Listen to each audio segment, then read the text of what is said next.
Now, the first Avatar film hit theaters 13 years ago, and if you're having trouble thinking back that far, let me refresh your memory. It became the first film to gross more than $2 billion at the worldwide box office and is still the highest grossing movie of all time, initially surpassing Cameron's Titanic for the top spot. Now, it was nominated for 9 Academy Awards, and it won 3 of those, including Best Visual Effects, obviously. And to take it all one step further, the success of Avatar also helped lead to electronics manufacturers releasing 3D televisions, and it caused 3D films to have a major increase in popularity. I mean, that's what we call a cultural impact. You are not in Kansas anymore. You are on Pandora. You should see your faces. We have an indigenous population called the Na'vi. They are very hard to kill. This is why we're here.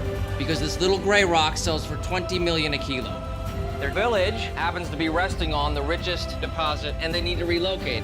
Those savages are threatening our whole operation. We're on the brink of war, and you're supposed to be finding a diplomatic solution.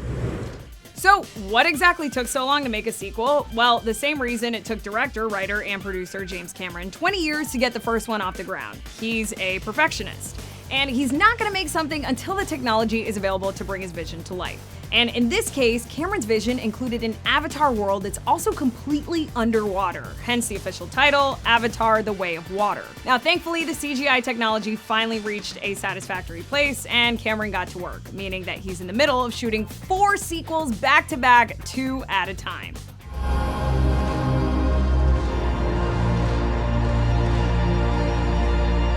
I know one thing. Wherever we go,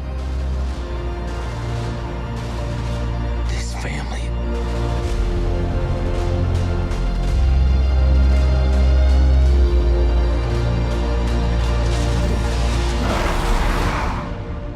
is our fortress.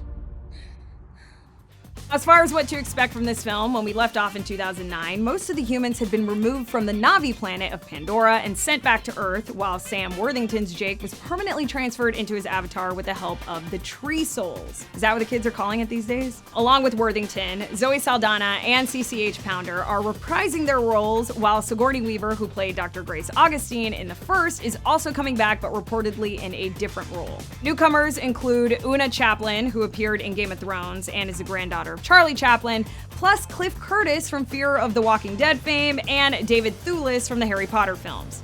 And let's not forget Kate Winslet, who has a pretty good track record with James Cameron. Guess you could say she'll never let go of that partnership. I'll never let go. I promise.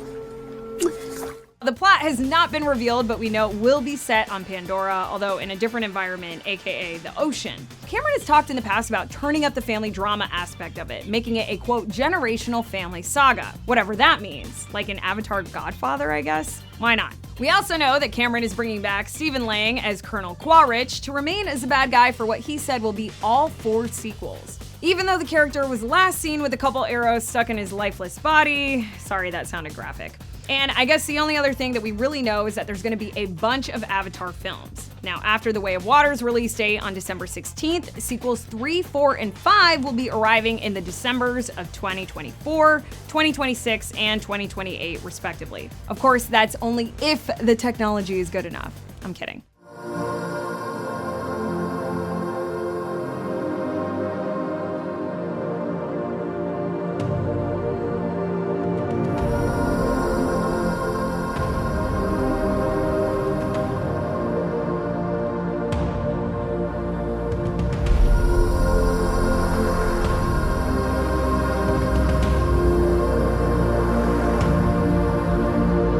To learn more about Avatar: The Way of Water, its many sequels, and what else is on the Disney slate, go to RottenTomatoes.com.